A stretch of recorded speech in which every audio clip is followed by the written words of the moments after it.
Ang paksa po natin ngayon mga kapatid ay bagong taon, ang bagong pagkatao sa Panginoon. Ang mga versyon ng Biblia na ating gagamitin ay ang Bagong Biblia at New American Standard Bible 2020 edition. Ang bagong taon mga kapatid ay madalas na inaasahan bilang panahon ng pagbabago at pag-asa. Pag ganitong panahon, di ba? Marami ang gumagawa ng New Year's resolution upang baguhin ang mga aspeto ng kanilang buhay, maging ito man ay physical, emosyonal, o kaya spiritual. Subalit, habang ang mga layunin nito ay mahalaga yung purpose eh. Gusto mo magbago eh. Madalas ay nauuwi naman, marami nauuwi sa pagkabigo. Hanggang umpisa lang ang pagbabago. Kapag hindi nagkaroon ng tunay na pagbabago sa puso at pagkatao ng tao, mahirap magbago. At baka hindi tayo makapagbago. Hindi naman kailangan mga kapatid na magpalit ng kalendaryo para simulan ang isang pagbabago. Yayamang sa ganitong panahon, nauuso, pinag-uusapan ng pagbabago dahil bagong taon, mainam din naman na ating pag-usapan ng tungkol sa pagbabago, hindi dahil sa nagpalit ng taon, kundi tingnan natin mula sa banal na kasulatan ng tungkol sa pagbabago ng isang tao. Kaya ang title natin ang bagong pagkatao sa Panginoon. Alam niyo mga kapatid, yung pagiging bagong nilalang, new creation, ay hindi lamang tungkol sa paggawa ng mas mabubuting gawain. Yung mga mananampalataya ay mga new creation yan, bagong nilikha ng Diyos yan. Makikita nyo sa ating pag-aaral. Tingnan natin mga kapatid kung paano ito. Ang ating main verse ay dito sa 2 Corinto 5:17 na sinulat ni Apostol Pablo. Na ang sabi rito, kaya't kung ang sino man ay na kay Kristo, siya'y bagong nilalang. Ang mga lumang bagay ay lumipas na. Tingnan ninyo, ang lahat ay naging bago. So ang sabi diyan, bagong nilalang. Sa English ay new creation. Ibig sabihin, mga kapatid, talagang bagong nilikha tayo ng Diyos. Maaaring physically, hindi, pero spiritually, mga kapatid, sa harap ng Diyos, lumikha ang Diyos ng bagong tayo. Ang dating bagay, sabi rito, ay lumipas na, bagong pagkatao na ang dumating, mga kapatid. Pero paano yan, mga kapatid? Paano ba makikita sa buhay natin yung pagbabago na yan? Eto, mga kapatid, paano natin may papumuhay yung pagiging bagong nilalang natin sa ating pang-araw-araw na buhay? Ito yung mga ilang punto sa pagiging bagong nilalang natin kay Kristo. Unang-una mga kapatid ay meron tayong tinatawag na pagtanggal sa lumang pagkatao. Bago ka ngayon eh. So, meron kang luma. Yung lumang pagkatao na yon, na puno ng kasalanan at sariling layunin, dapat wala na yan. At number 2, yung pagtanggap sa bagong pagkatao na nilikha ayon sa katwiran ng Diyos. Yung bagong pagkatao na yan, natin ngayon, nilikha yan ayon sa righteousness of God o katwiran ng Diyos. Ibig sabihin, ayon sa pagiging matuwid mula dun sa perspective sa kalooban ng Diyos. Ayon sa pagiging matuwid ng Diyos yan. Mamaya, explain natin yan. Yung pagiging ilaw sa mundo bilang patotoo ng ating bagong buhay. Yan reflection na yan ng ating pagbabago dapat. Yung mga prinsipyong ito mga kapatid ay hindi lamang naangkop sa bagong taon, kundi sa bawat araw ng ating buhay. Actually, bilang mga mananampalataya, ano mang panahon na ikaw na nampalataya, Enero, Pebrero, kung kailan ka nagsimula, dapat nagsimula na yan. Yung mga pagbabago na yan. O, tingnan po natin ang pag-aaral ito mga kapatid. Balik tayo sa ating main verse. Kaya't kung ang sino man ay na kay Kristo, doon sa unang punto natin, yung pagtanggal sa lumang pagkatao na puno ng kasalanan at sariling layunin. Wala na dapat yan dahil kaya't kung ang sino man ay na kay Kristo. Kung ang sino man. Ibig sabihin, ito yung kondisyon. Dapat ay na kay Kristo ka. Sino man. Wala namang itinatangi yan. Ano man ang kalagayan mo sa lipunan, basta ikaw ay na kay Kristo para sa itong talatang ito. Walang sino mang tinatanggi ang Diyos. Basta nanampalataya kay Kristo. Sila yung mga na kay Kristo. Pananampalataya sapagkat kung paano natin masasabi na tayo ay kay Kristo, Number one dyan, mga kapatid, ay ang pananampalataya. Pananampalataya, yun yung mga na kay Kristo. At ang hindi lang natatapos sa pananampalataya yan, kundi kakambal ng pananampalataya, yung pagsunod. Hindi pwedeng pagsunod lang na wala kang pananampalataya. Hindi naman pwedeng pananampalataya lang, hindi ka sumusunod. Magkasama palagi yan. At meron tayong pakikisa, unity. Unity kay Kristo at unity sa mga kay Kristo. Yung mga nasa kay Kristo. Sa mga kapatiran, makikita po natin yan. Unang-una, pananampalataya. Yan ang basic. Yan ang pundasyon ng ating relasyon kay Kristo. Sa pamamagitan ng pananampalataya, tinanggap natin ang kanyang handog na kaligtasan. At inaako natin siya bilang sentro ng ating buhay. Nandaan niyo yan, ha? Inaako natin si Kristo na sentro ng ating buhay. Tingnan nyo, pananampalataya. Foundation niya ng lahat ng ating pagiging Kristiyano. Hindi pwedeng gawa. Yung gawa lang, wala kang faith. At dito, pinag-uusapan ang tunay na pananampalataya. Tingnan nyo ang pundasyon ng kaligtasan natin. Nagsimula yan kay Kristo sa pananampalataya natin sa Kanya. Sabi sa Efeso 2:8 hanggang 9 to, no? Sapagkat sa biyaya kayo'y naligtas sa pamamagitan ng pananampalataya. At ito'y hindi sa pamamagitan ng inyong sarili. Ito'y kaloob ng Diyos. Malinaw, di ba?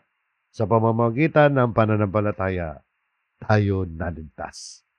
Hindi yan sa sarili natin. Kahit anong gawin mo sa sarili mo, pag wala kang pananampalataya, hindi ka maliligtas. Kaya sabi, ito'y hindi sa pamamagitan ng inyong sarili. Ito'y kaloob ng Diyos, regalo ng Diyos. Kaya nga, biyaya yan. Pag sinabing biyaya, ibinigay yan ng walang bayad. Kaya yung sumunod na verse, hindi sa pamamagitan ng mga gawa upang ang sino man ay huwag magmalaki. Yan ang pundasyon ng salvation, mga kapatid. Nananampalataya tayo kay Kristo. Na yan ay biyaya ng Diyos. Nasama tayo sa kaligtasan. Hindi dahil magaling tayo, hindi dahil sa ating mga mabubuting gawa. So, yun po, mga kapatid. Pananampalataya. Pero, ano naman ang silbi ng mga mabubuting gawa? Yan ang sumusunod sa pananampalataya. Kung may pananampalataya ka, uusbong sa iyo yung pagsunod. Kung talagang tunay na nananampalataya ka, hindi pa pwedeng walang salita ni Kristo, hindi pwedeng walang pagsunod, hindi pwedeng walang gawa. Yung gawa, hindi makapagliligtas sa atin. Yung gawa po, mga kapatid, resulta yan ng tunay na pananampalataya na nagliligtas sa atin. So, ito po, mga kapatid. Pagsunod, ang sabi ng Panginoong Heso Kristo, yung pananampalataya, nagbubunga yan ng pagsunod. Sabi niya, kung ako'y inyong minamahal, ay tutuparin ninyo ang aking mga utos. Yung mga nagmamahal kay Kristo, yun yung mga nananampalataya, di ba? Hindi ka naman mananampalataya kay Kristo kung hindi mo siya minamahal. Ngayon, katunayan na tayo mahal natin ng Panginoon sa Kristo, you will keep my commandments. Kaya mga kapatid, hindi po pwedeng wala salita ang Diyos. Ang taong tunay na nananampalataya kay Kristo dapat naniniwala sa salita ni Kristo sapagkat ano ang kanyang tutuparin na mga utos kung hindi niya pinaniniwalaan ang mga salita ni Kristo. So, pagsunod, mga kapatid. So, hindi natapos sa pananampalataya. Kailangan merong pagsunod. Hindi pwede paghiwalayin yan, pananampalataya at pagsunod. Susunod ang pakikiisa. Dito ipinapakita, mga kapatid, na hindi pa pwedeng sabihin natin, nananampalataya naman ako kay Kristo. Pero hindi ka dumadalo sa pagtitipon. Hindi ka nakikiisa. Wala kang kapatiran. Solo flight ka, ika nga. Alam niyo, mga kapatid, diyan marami nagkamali mga Kristiyano dahil katwiran nila kahit hindi na raw sila dumalo ng pagtitipon, kahit wala daw silang church na kinabibilangan. Ang church, mga kapatid, hindi naman talaga makapagliligtas ang church. Ang church, yan yung mga mananampalataya kay Kristo. Kung talagang nananampalataya ka, mga kapatid. Talaga sumusunod ka, nagbabasa ka ng Biblia, at hindi ka nakakalimot, niya sabi, hindi naman ako nakakalimot eh. Kahit hindi umaattend ng church. Nakakalimot yun. O kaya hindi sumusunod. Dapat meron tayong pakikisa. Tingnan nyo. Dito sa Hebreo 10:24 hanggang 25. At ating isaalang-alang kung paano gigisingin ang isa't isa sa pag-ibig at sa mabubuting gawa. Tingnan nga ninyo, no? I-consider na daw natin, and let us consider how to encourage one another in love and good deeds. Saan mo i-apply yan? Salita ng Diyos yan, commandment yan. Ibig sabihin yan, mga kapatid, sa local church yan, tingnan. Kaya sumunod na talata, na huwag nating pabayaan ang ating pagtitipon. Magkaduktong, di ba? Basahin ko ulit. At ating isaalang-alang kung paano gigisingin ang isa't isa sa pag-ibig at sa mabubuting gawa na huwag nating pabayaan ang ating pagtitipon, gaya ng ugali na iba. Kundi palakasin ang loob ng isa't isa, lalo na kapag inyong nakikita na papalapit na ang araw. So nakita nyo mga kapatid, no? Hindi natin maiiwasan yan. Kung talaga nagbabasa ka ng Biblia, hindi ka nakakalimot, eto, pinapaalala sa iyo ng Biblia na huwag mong pabayaan ang pagtitipon. Pag pinabayaan mo yan, nakalimot ka.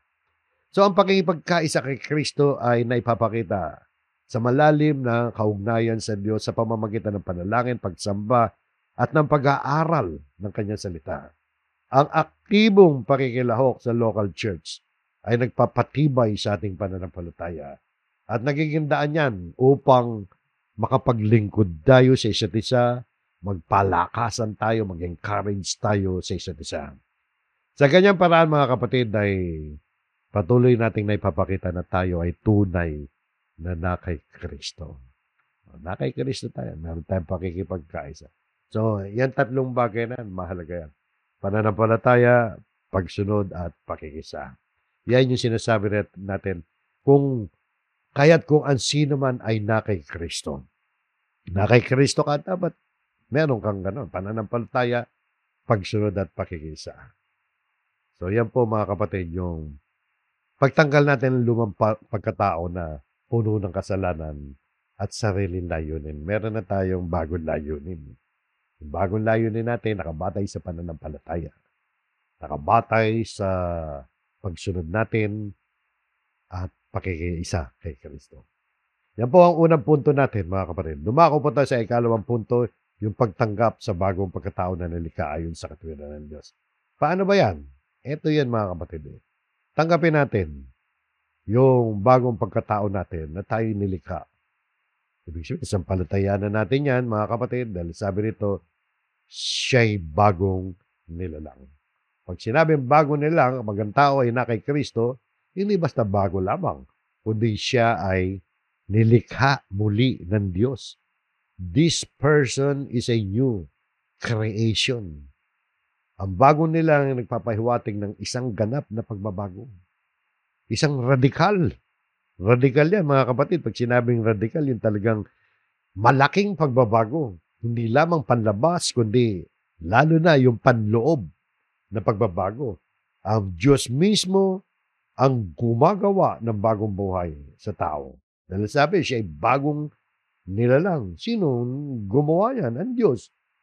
Ang Diyos ay muling lumikha ng bagong tayo. Bago na tayo mga kapatid. Bagong creation. Sabi nga rito sa Efeso 4:24, at kayo'y magbihis ng bagong pagkatao. May pag-uutos dito, no? At kayo'y magbihis ng bagong pagkatao na nilalang ayon sa wangis ng Diyos sa katwiran at kabanalan ng katotohanan. Alam nyo, yung talatang ito, dito makikita natin na hindi automatic na mababago tayo kapag hindi tayo nagbihis. Sino magbibihis dyan? Tayo. Ano ibibihis natin? Bagong pagkatao. Ibig sabihin, mga kapatid, magdidesisyon tayo. Talagang nananampalataya ka kay Kristo?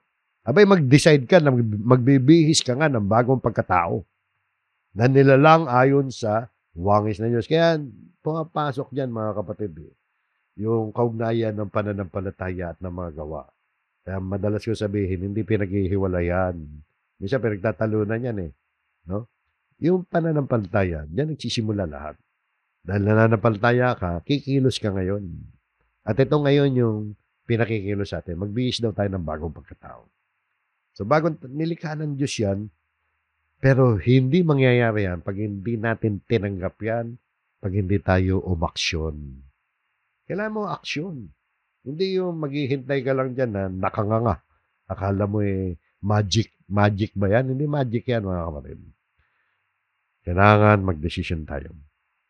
Biyaya ng Diyos yan, oh. Pero pag hindi tayo nagdedesisyon na tanggapin yan, hindi yung mangyayari sa atin yan. Na magbihis ng bagong tao. Bagong pagkatao. Kaya sabi nito, kayo'y magbihis.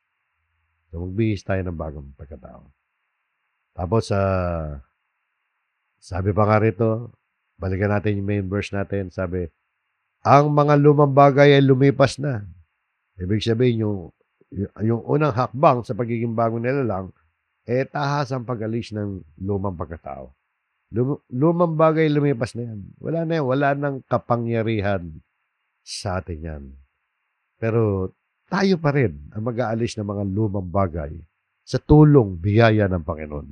Kaya kailangan natin ng faith. Sabi nga sa unang Pedro 2:1, tingnan niyo ang pag-uutos dito.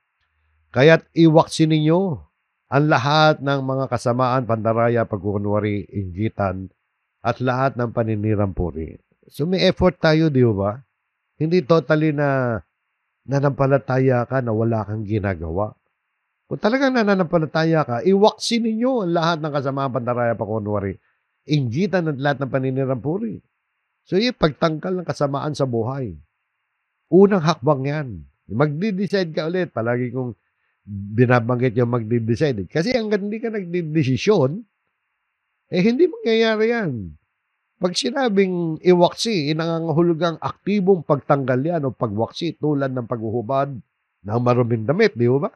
Bilang mga mananampalataya na nabago na kay Kristo, hindi na nararapat sa atin yung mga dating gawin natin, katulad yan, binanggit niyan, kasamaan, pandaraya, pagkukunwari, inggitan, at lahat ng paniniraputi. Kaya itong talatang ito, mga kapatid, nagpapakita na ang pagtangkal ng kasalanan na isang mahalagang bahagi ng espiritual na pagbabago. Sa pamamagitan ng biyaya ng Diyos, tinatawagan tayo na mabuhay tayo sa kabanalan. Kaya ako nabanggit sa pamamagitan ng biyaya ng Diyos, sa tulong ng Diyos yan, magagawa natin. Pero nagsisimula sa atin, mga kapatid. Manampalataya tayo, magdesisyon tayo. At saya pa rito, mga kapatid,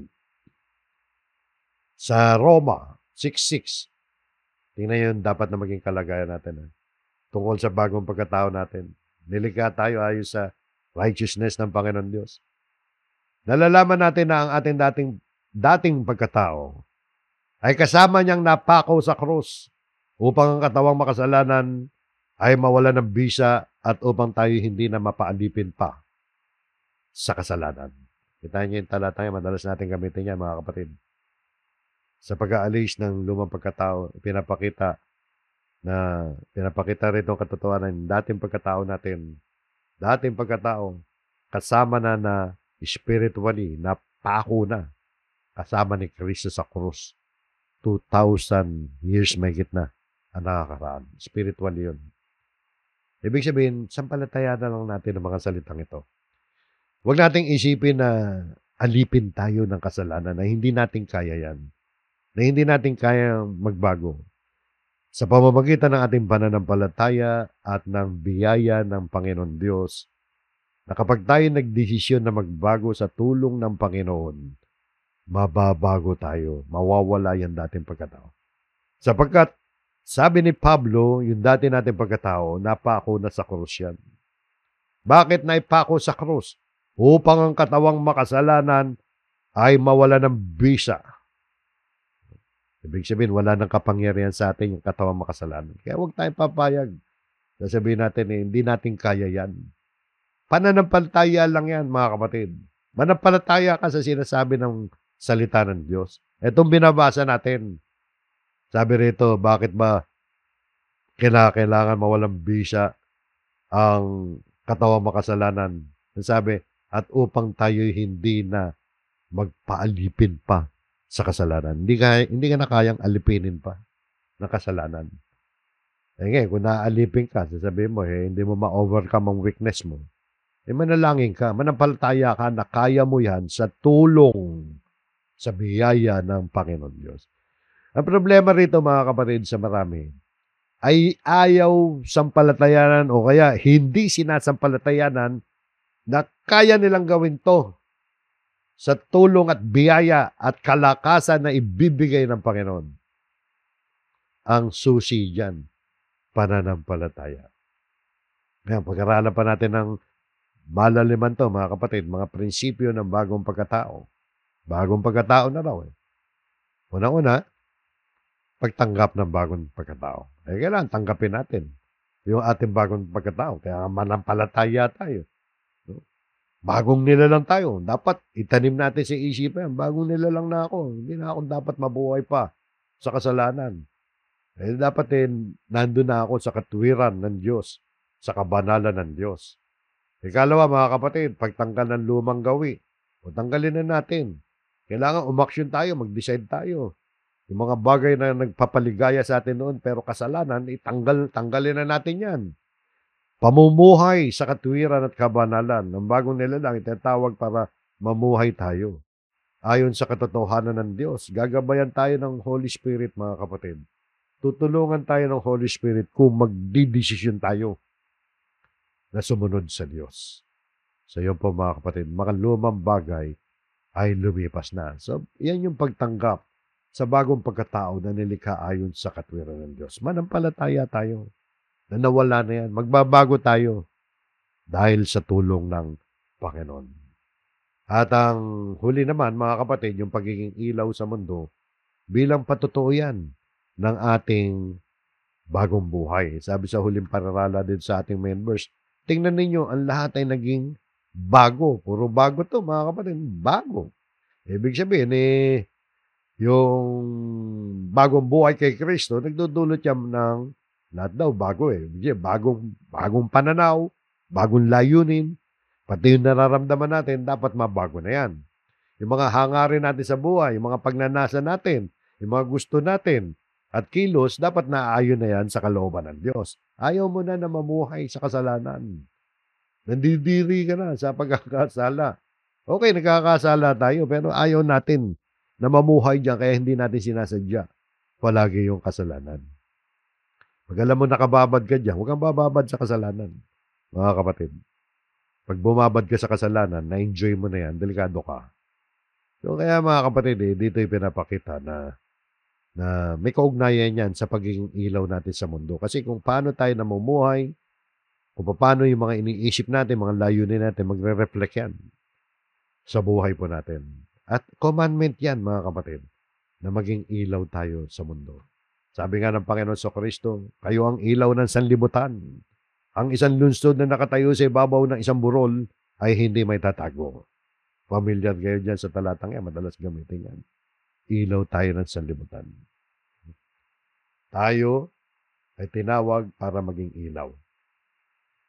Katulad ng isang lungsod, dapat hindi tayo nakatago. Lalo na kung yung isang lungsod ay nasa ibabaw ng isang burol. Kitang-kita yan dapat.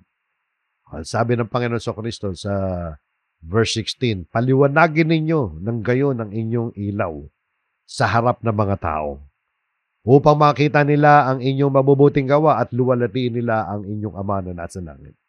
Sabi, paliwanagin daw. So, commandment yan. Dapat nagliliwanag tayo. Hindi tayo pampadilim ng daigdig. Kundi, ang buhay natin ay dapat nakatutulong sa tao para magliwanag ang kanyang buhay. Di ba? At yan, mga kapatid, talagang kailangan ipakita natin yan. Hindi dahil sa hypocrisy o pagpapakita ng tao. Commandment yan upang makita nila ang inyong mabubuting gawa. Bakit? Para sumikat ba tayo? Hindi po. At luwalhatiin nila ang inyong Ama na nasa langit. Yun ang dulong purpose yan Para naman na luwalhatiin ng mga taong nakakita ng ating liwanag, luwalhatiin nila ang Diyos. So dapat yung buhay natin, mga kapatid, ay nagsisilbing liwanag sa ibang mga tao para maakay sila na luwalhatiin ng Diyos. Para sila man ay magbalik loob sa Diyos. Ngayon, para mas maunawaan pa natin ang lubusan nito, ano ba ang mga aspeto ng pagiging ilaw sa mundo? Ito mga kapatid, yung mga aspeto ng pagiging ilaw sa mundo. Number 1, dapat meron tayong bagong pananaw. Bago na pananaw mo, meron kang bagong layunin at bagong pamumuhay. Puro bago to mga kapatid, no? Bagong taon nga. Pero hindi dahil sa bagong taon. Sa Roma, ito, na-share natin to ng Family Day. At sabi, huwag ninyong tularan ng sanlibutan ito, kundi magbago kayo sa pamamagitan ng pagbabago ng inyong pag-iisip upang mapatunayan ninyo kung alin na mabuting kasiyasiya at lubos na kalooban ng Diyos. So yan talatang yan mga kapatid, napakahalaga ng talatang yan sa ating pinag-uusapan. Practical application yan, paano tayo magbabago. Yan mga kapatid, nagpapahayag ng isang panawagan. Tandaan nyo ha? Panawagan yan para sa ating mga mananampalataya na huwag nating tularan, gayahin, sundin ang mga pamantayan ng sanlibutan. Na madalas yung mga pamantayan ng sanlibutan ay taliwas sa kalooban ng Diyos.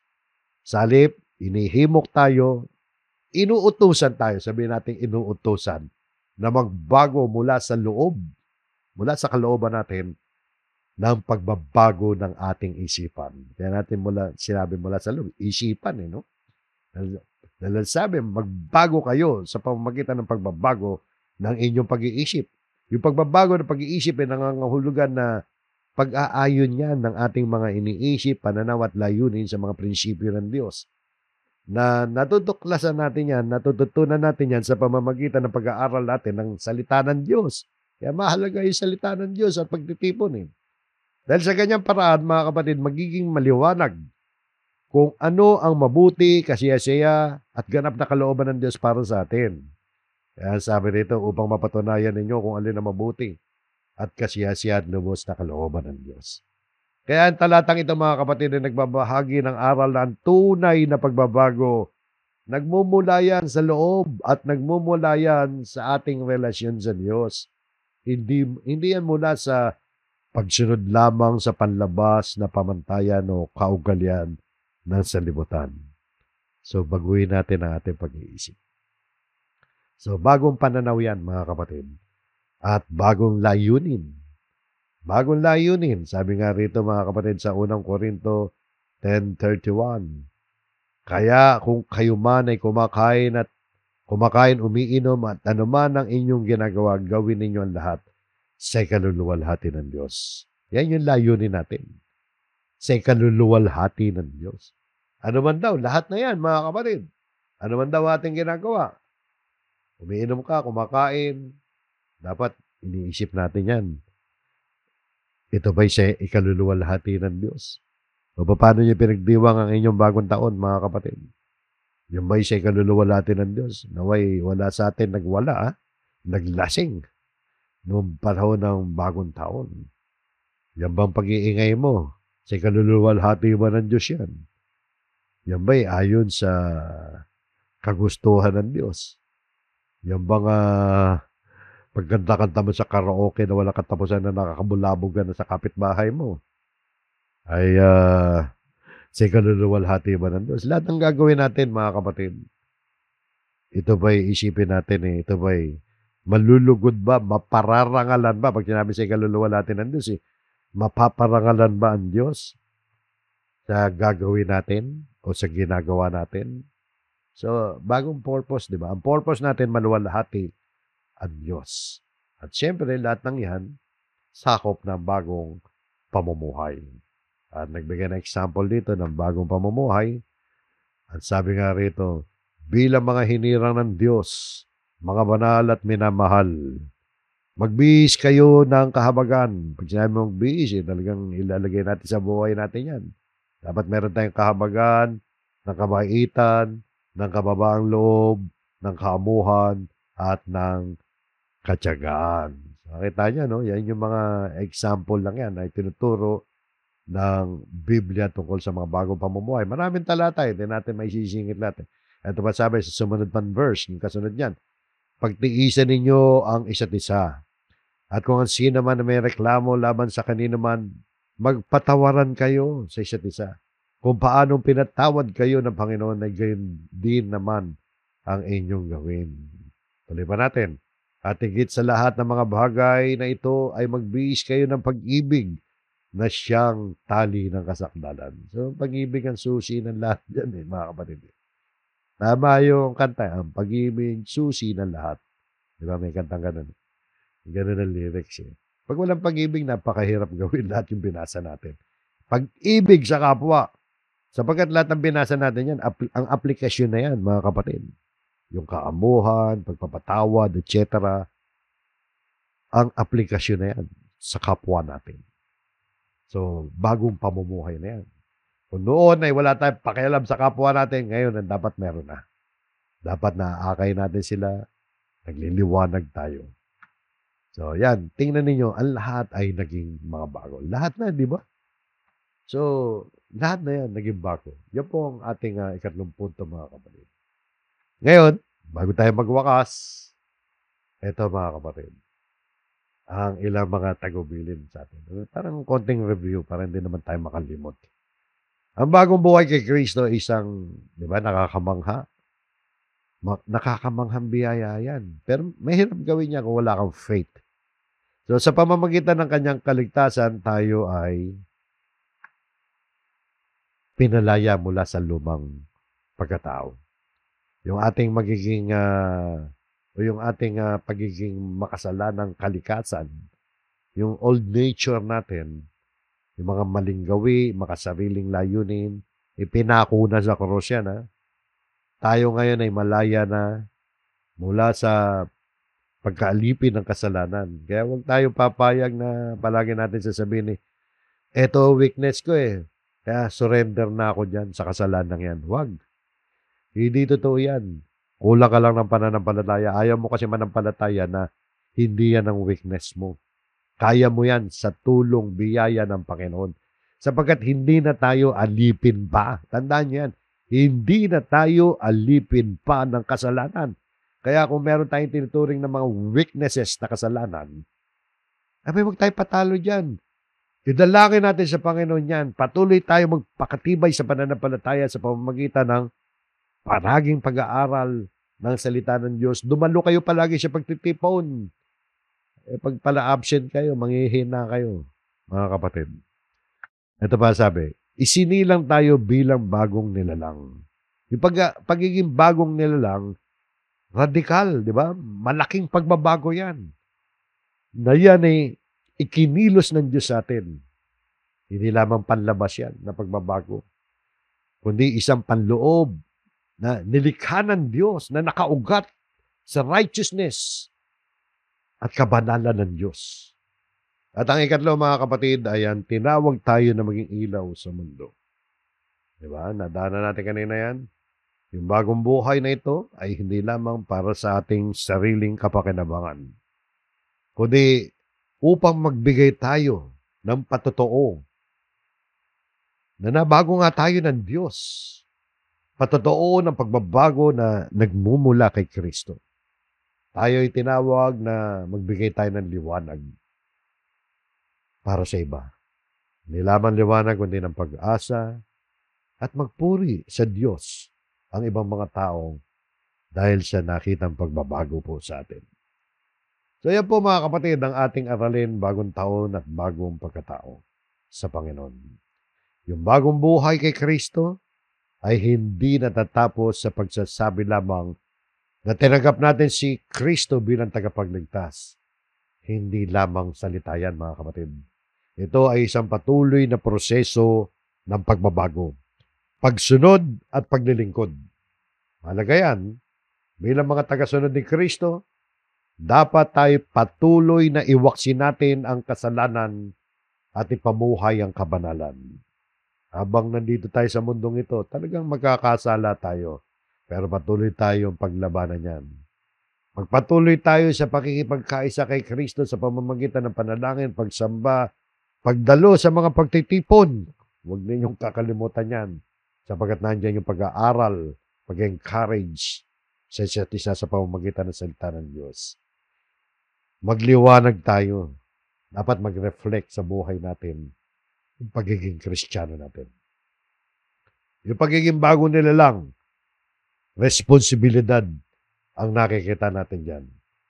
Meron tayong responsibilidad na magbigay ng kaluwalhatian sa Diyos sa bawat aspeto ng buhay natin. Ano man ang inyong ginagawa, isa kang ina ng tahanan, isipin mo kung paano mo maluluwalhati ang Panginoon Diyos.